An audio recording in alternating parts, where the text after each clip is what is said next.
हम्म कक्षा 12वीं और बी.कॉम सेकेंड ईयर के प्यारे बच्चों, स्वागत है आप सभी का इंडिया SWIFT में। मैं हूं आपका एसडीएम सर, जो आज आपको पढ़ाएंगे ऋण पत्रों का निर्गमन एवं शोधन, issue and redemption of debenture, chapter number 3, अध्याय 3। ऋण पत्र पर बहुत सारी थ्योरी भी आती है कक्षा 12वीं में, और बी.कॉम सेकेंड ईयर के बच्चों को अगर प्रैक्टिकल समझ में नहीं आता है मेरे समझाने के बावजूद, तो थ्योरी पे भी आप फोकस कर सकते हैं। तो क्या क्या इंपॉर्टेंट थ्योरी होने वाली है दोनों प्रकार के बच्चों के लिए, और साथ ही साथ क्या क्या इंपॉर्टेंट प्रैक्टिकल है, जानेंगे डिटेल से, एक एक करके सीखेंगे, ताकि बड़े जो क्वेश्चन होते हैं, उच्च स्तरीय प्रश्न जो आपके एग्जाम में पूरे 15 नंबर के लिए आते हैं, वो आपसे बने। तो जब आप टुकड़े टुकड़े करके, आप छोटे छोटे करके पूरे एक लॉन्ग चीज़ों को सीखेंगे, तब वो बनने वाला है। अगर मैं आपको डायरेक्ट बड़े क्वेश्चन बताऊँ और आपको टुकड़ा ही नहीं पता, तो फिर क्वेश्चन नहीं बनेगा। इसलिए ये वीडियो काफ़ी डिटेल में और काफ़ी बड़ी होने वाली है। तो दिल थाम कर बैठिए, पुस्तक कॉपी निकाल लीजिए। अब आपके सामने पेश है ऋण पत्रों का निर्गमन एवं शोधन बाय एसडीएम सर।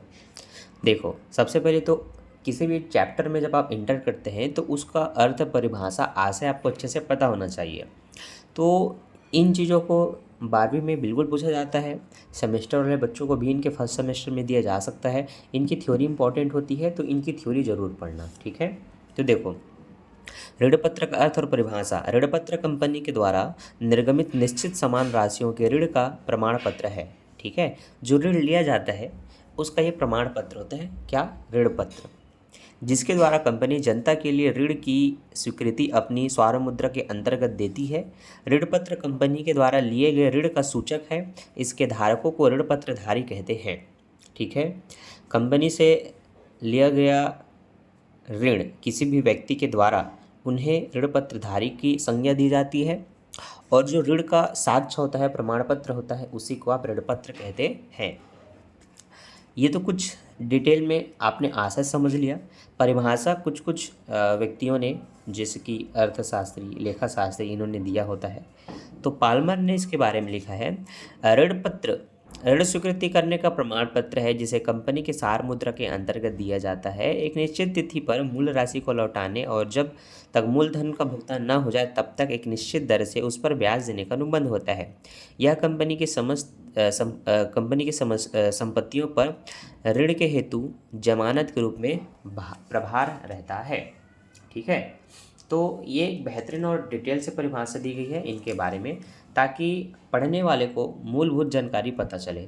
अब कंपनी अधिनियम के अनुसार क्या परिभाषा होता है उसको सुनना। कंपनी अधिनियम के अनुसार 2013 की धारा 230 में लिखा है, ऋण पत्र में ऋण को प्रकट करने वाली ऋण पत्र स्टॉक, बॉन्ड और कंपनी की अन्य प्रतिभूतियां सम्मिलित हैं, चाहे वे कंपनी की संपत्तियों पर प्रभार रखती हो चाहे ना हो। तो कंपनी अधिनियम 2013 की धारा 230 में कहा गया है, ऋण पत्र में ऋण को प्रकट करने वाले ऋण पत्र स्टॉक, बॉन्ड और कंपनी की अन्य प्रतिभूतियां सम्मिलित होती हैं, चाहे वे कंपनी की संपत्ति पर प्रभार रखती हो चाहे ना हो, ठीक है। ये है एक कंप्लीट परिभाषा। इसकी आदर्श परिभाषा भी आप पढ़ेंगे, जिसमें लिखा है कि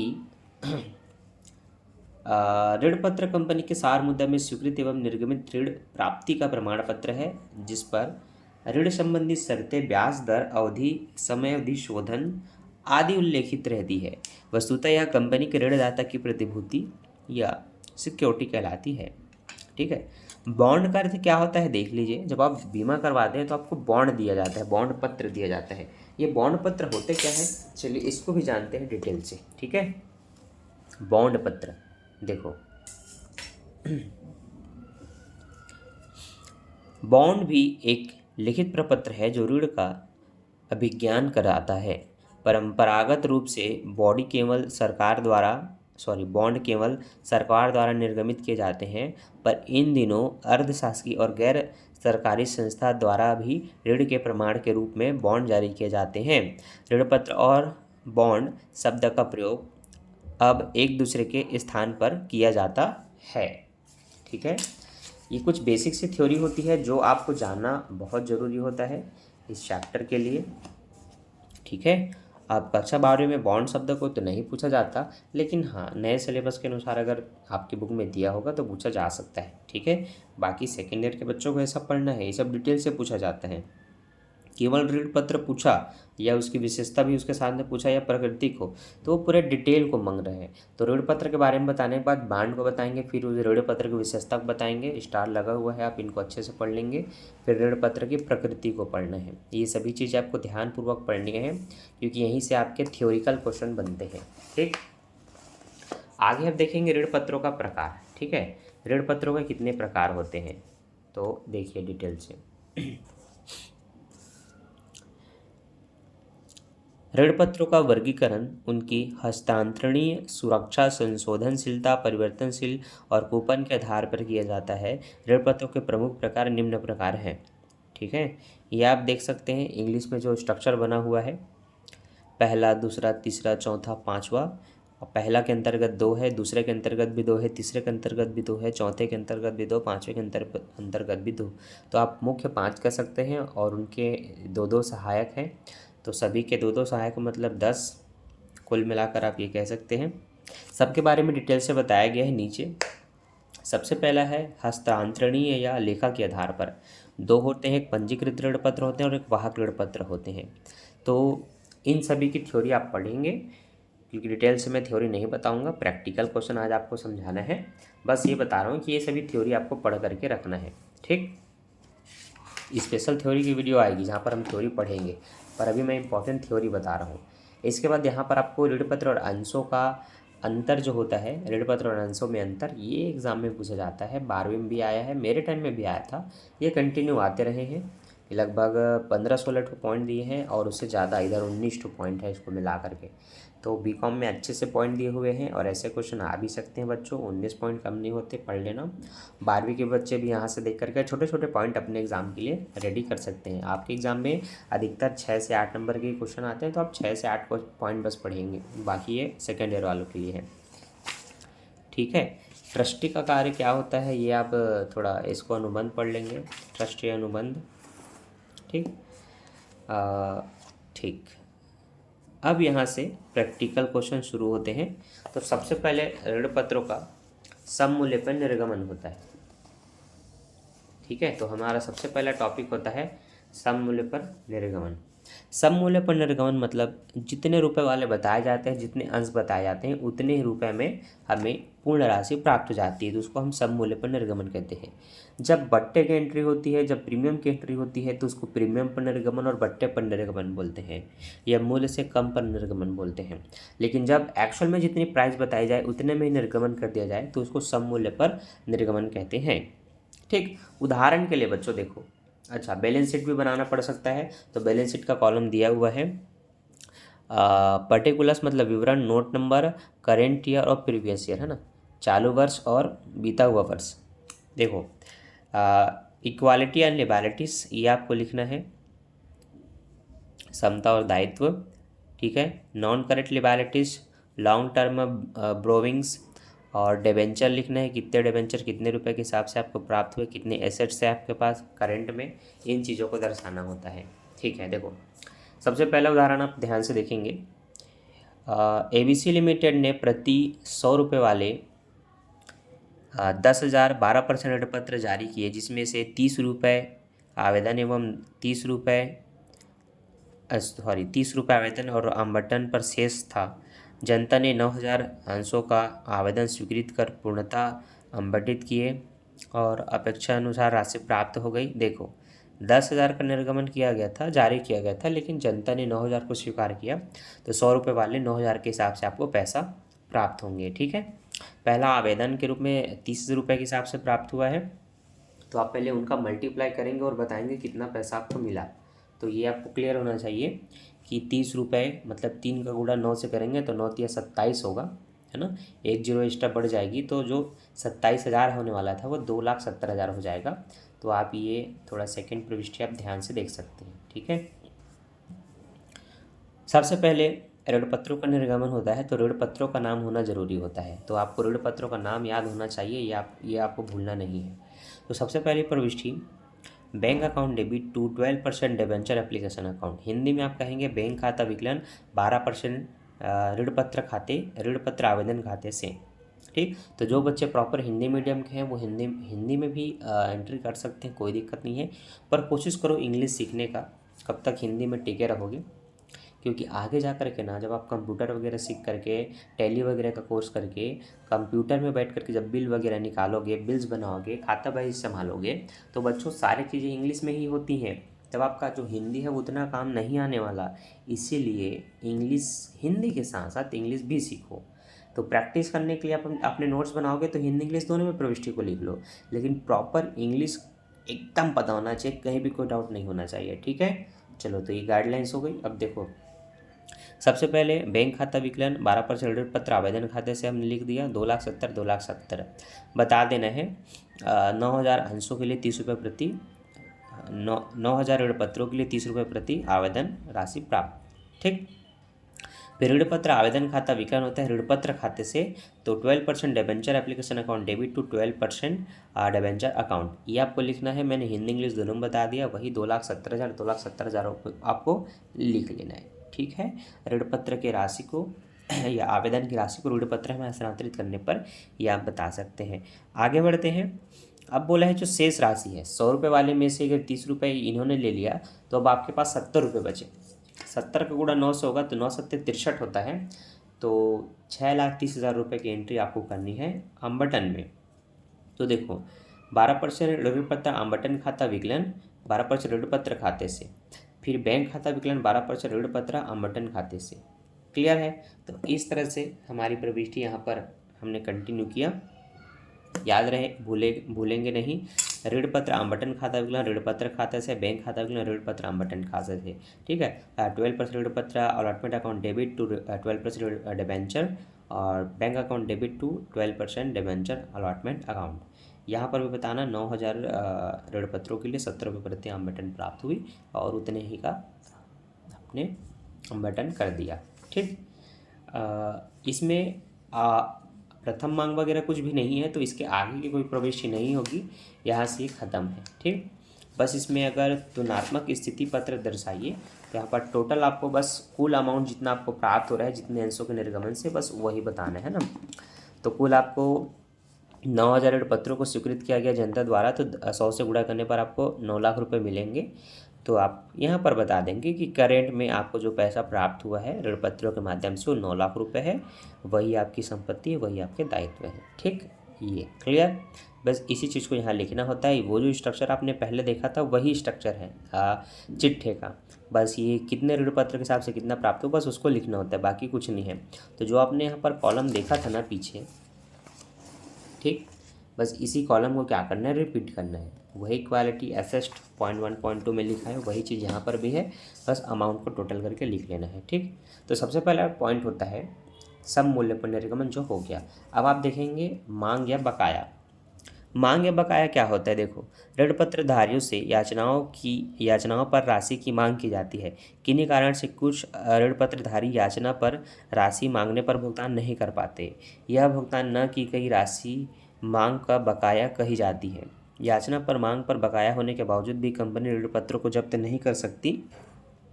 ऋण पत्र के मांग पर बकाया राशि पर ब्याज, ऋण पत्र मांग पर बकाया का भुगतान बाद की याचनाओं पर कर सकते हैं। ऐसी स्थिति में कंपनी मांग पर बकाया राशि पर ब्याज प्रविवरण में उल्लेखित करती है। कहने का मतलब ये है, हर महीने जैसे कि मान लेते हैं हमारे गाड़ी का किस्त कटना है, यह हमें किसी का लोन चुकाना है।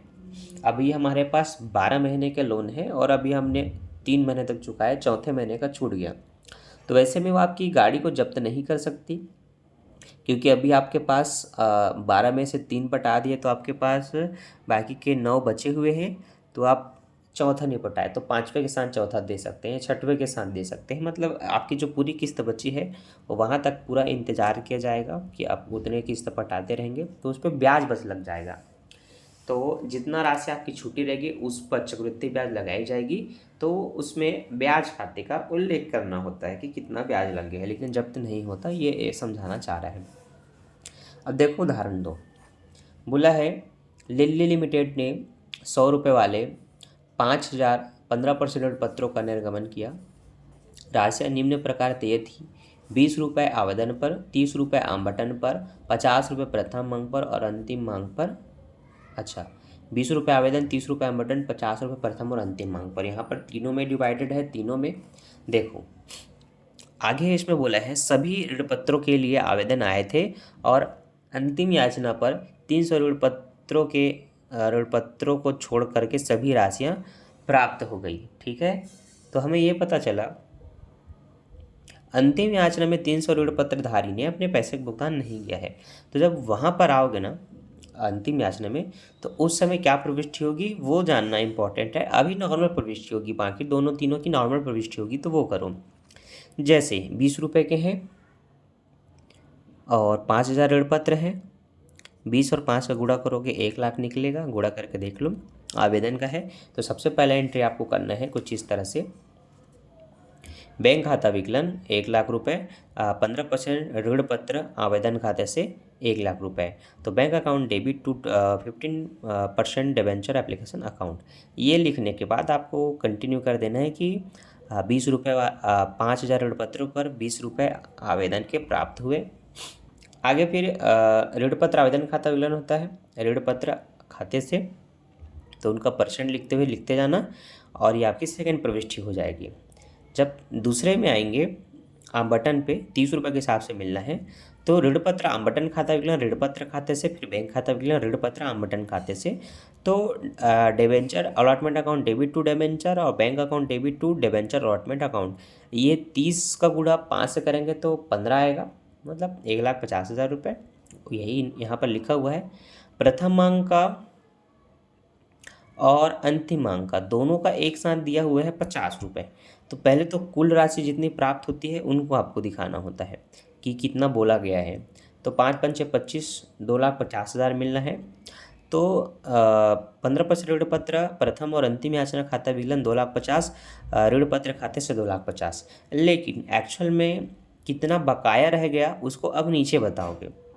तो कुल 5,000 के ऋण पत्रों में से 300 ऋण पत्रधारियों ने नहीं चुकाया। तो 5,000 में से 300 को घटा दो तो 4700 के हिसाब से आपको पैसा मिला। तो नीचे बताओगे 4700 ऋण पत्रों के लिए 50 रुपये प्रति प्रथम और अंतिम याचना की राशि प्राप्त हुई।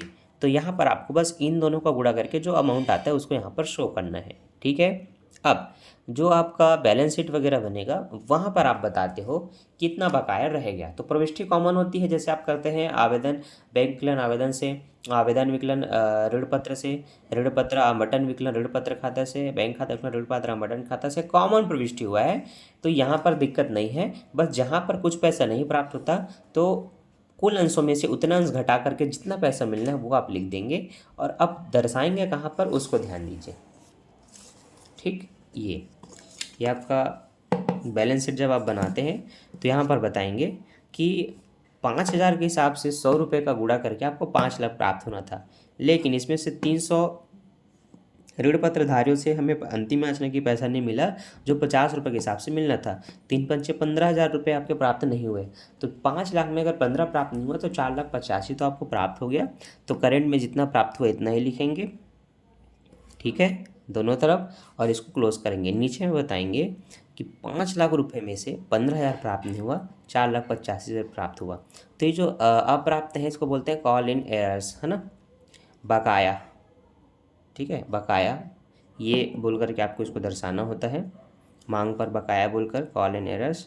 और यही चीज़ें आगे जा कर के अभी आपको ब्याज वगैरह के रूप में मिलेंगी, डिटेल से भी और पढ़ेंगे। ठीक है, तो ये चीज़ें आप याद रखेंगे, भूलेंगे नहीं। इसलिए उदाहरण 1 के बाद उदाहरण 2 को अपने कॉपी में नोट कर लेना, क्योंकि एक एक करके मैं डिटेल से आपको पढ़ाते जा रहा हूँ ताकि टॉपिक भी कंप्लीट होता रहे और आप धीरे धीरे करके पूरा सीखते जाएँ। अब है अग्रिम याचना। अग्रिम याचना का भुगतान क्या होता है? पीछे प्राप्त होने वाली राशि का भुगतान कोई पहले भी कर देता है।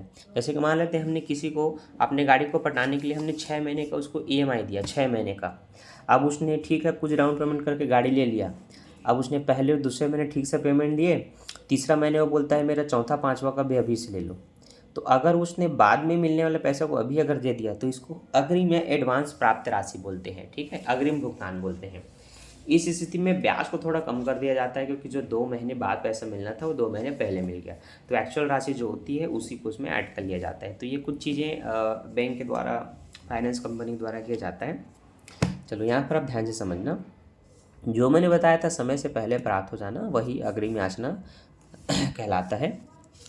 कंपनी का आप थ्योरी पढ़ के देख सकते हैं, डिटेल से समझ में आएगा। मैं आपको सीधा क्वेश्चन दिखाता हूँ, ठीक है। क्वेश्चन, ए लिमिटेड ने 100 रुपये वाले 510 ऋण पत्र 95 रुपये प्रति ऋण पत्र की दर से निर्गमित किए। इनका भुगतान निम्न प्रकार किया जाना था: 15 रुपये आवेदन पर, 40 रुपये आवंटन पर, 5% कटौती सहित, और 10 रुपये प्रथम और 35 रुपये शेष द्वितीय याचना पर है। ठीक, देखो इसमें बट्टा वट्टा भी शामिल है, तो अब इसको ध्यान से पढ़ना। आगे क्या लिखा है? आगे लिखा है कि 10% ऋण पत्रों के निर्गमन की एक शर्त यह थी कि 10% ऋण पत्रों की सारी राशि इकट्ठा इन ऋण पत्रों के आवंटन की तिथि पर भुगतान की जा सकती है, और ऐसी दशा में इस प्रकार अग्रिम भुगतान की राशि पर 8% प्रति वर्ष की दर से ए लिमिटेड द्वारा ब्याज दिया जाएगा, और इस ब्याज का भुगतान उस तिथि को किया जाएगा जबकि अंतिम याचना की राशि का भुगतान देय होता है। 210% ऋणपत्रधारियों ने इसी शर्त के अनुसार ऋणपत्रों की राशि का भुगतान आवंटन की तिथि पर ही कर दिया। निर्गमन तिथि पर 1 अप्रैल 2021 को प्रथम याचना, 1 जून 2021 को, द्वितीय याचना 1 सितंबर 2021 को प्राप्त हो गई। ए लिमिटेड के पुस्तक में आवश्यक मंजूरी पुष्टि कीजिए। प्रश्न अगर थोड़ा सा बड़ा होता है तो पढ़ने में बिल्कुल मज़ा नहीं आता।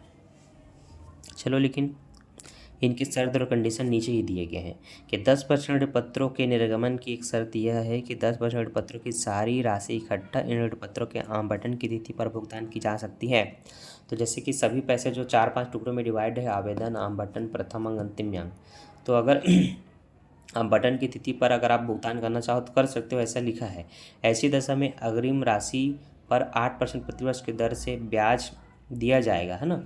उसको जितना वो अग्रिम भुगतान करेगा उसको हम ब्याज देंगे, किस दर से? 8% की दर से।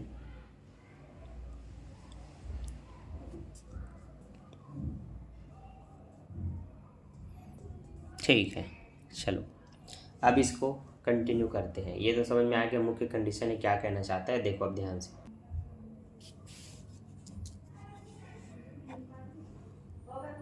500 के ऋण पत्र हैं, आवेदन 15 रुपये के हिसाब से प्राप्त होंगे, तो 15 पंचे 75। तो जो एप्लीकेशन है वो 7500 पे लिखे जाएंगे। अब आवेदन के एंट्री आपको पता है, बैंक खाता विकलन, ऋण पत्र आवेदन खाते से, फिर ऋण पत्र आवेदन खाता विकलन ऋण पत्र खाते से 7500 की आपको एंट्री करनी है। क्लियर है? आगे आवंटन पर जो बातें बताई गई हैं कि 40 रुपये के हैं, लेकिन उसमें से 5% कटौती भी शामिल है, तो एक्चुअल में वो 40 रुपये का नहीं रहा, 5 रुपये काट देंगे तो वो 35 का हो जाएगा। और यहाँ पर ये भी बात बताई गई है कि आवंटन के समय आप बाकी चीज़ों का भी पैसा दे सकते हैं।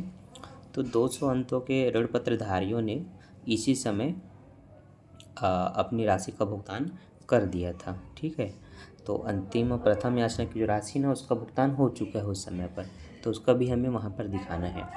तो देखो, आवंटन की जब एंट्री करेंगे तो आवंटन की एंट्री करते समय हमें याद रखना है कि कितने की थी आवंटन? 40 की, है ना।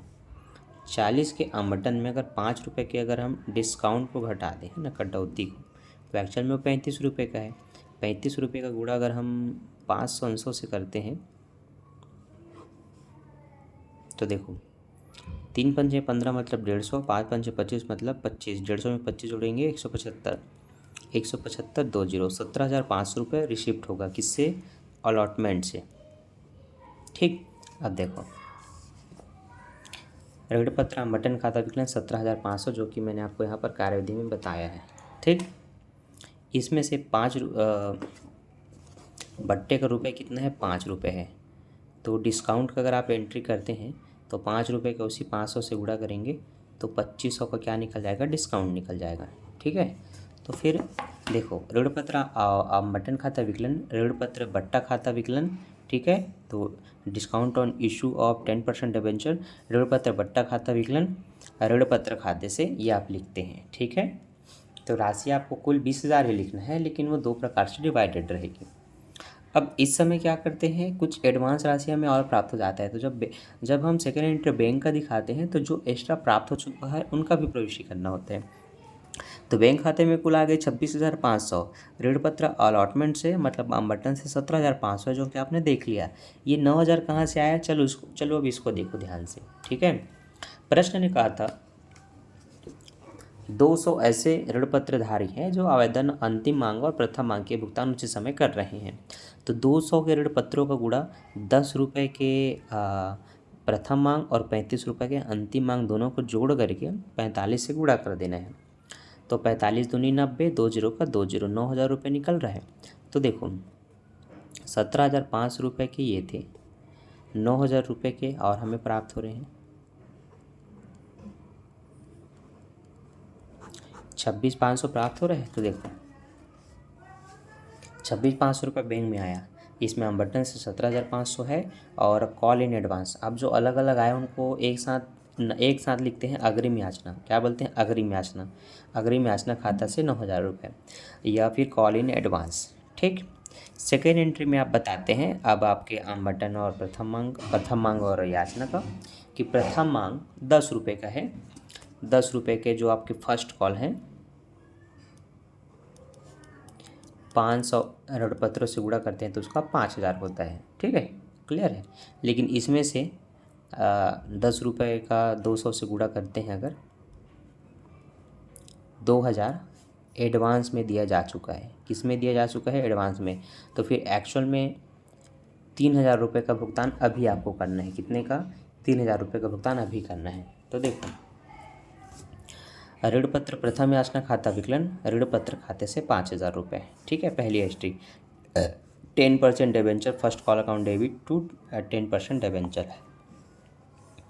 इसमें से बताना है बैंक खाता विकलन 3,000 रुपये। अभी इसमें से कितना प्राप्त हुआ, 3,000 रुपये, और बाकी के 2,000 कहाँ गए, तो वो एडवांस में गए थे। तो अग्रिम याचना खाता विकलन 2,000 रुपये, ऋण पत्र प्रथम याचना खाता से 5,000 रुपये।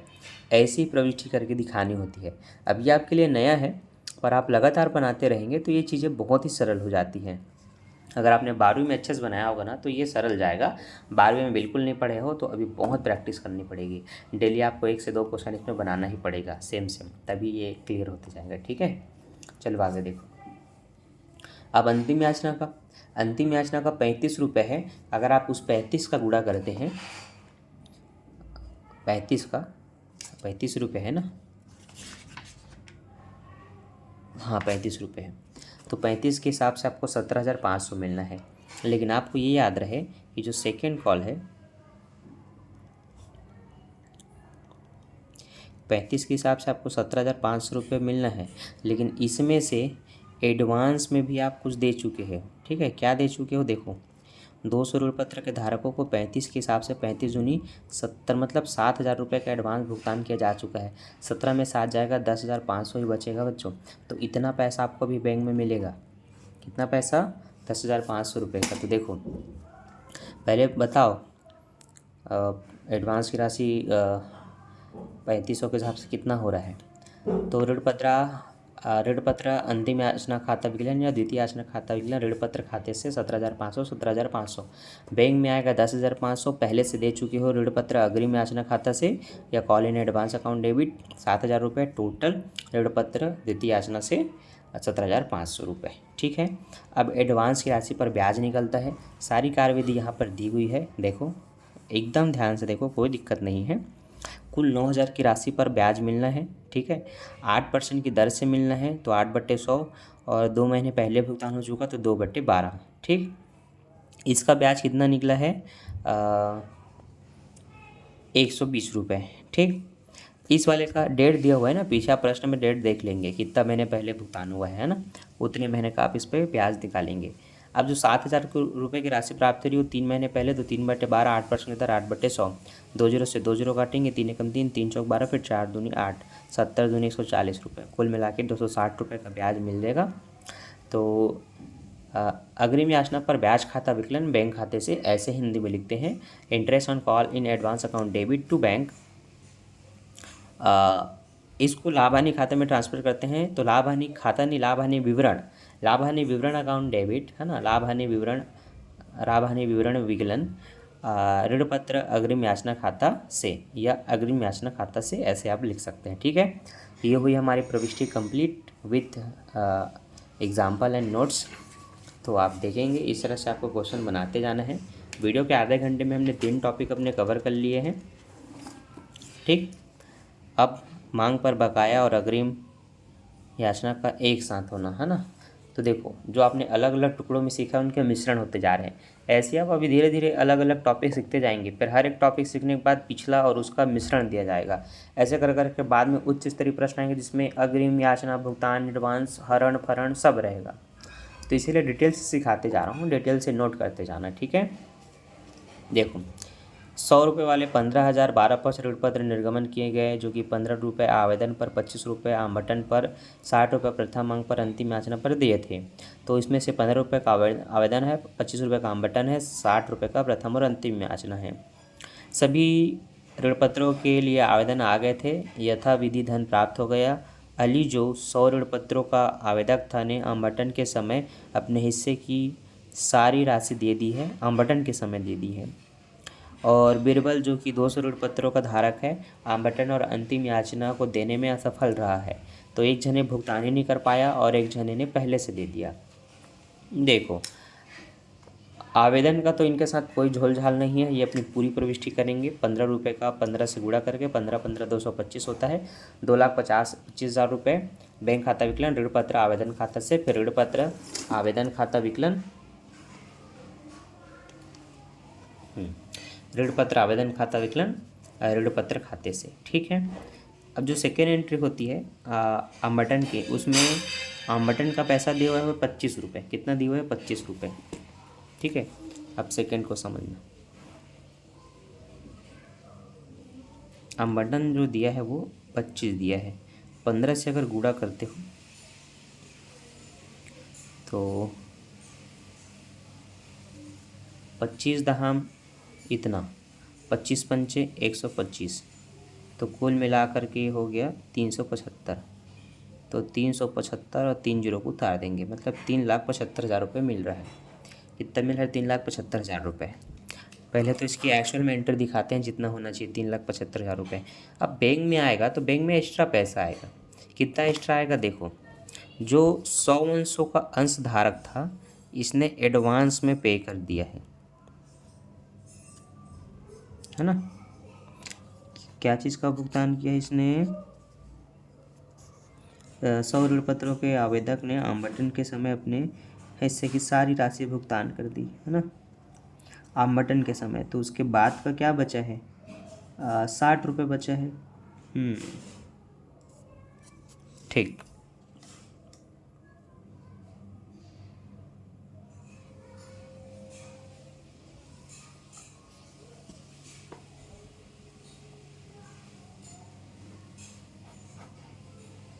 ठीक है बच्चों।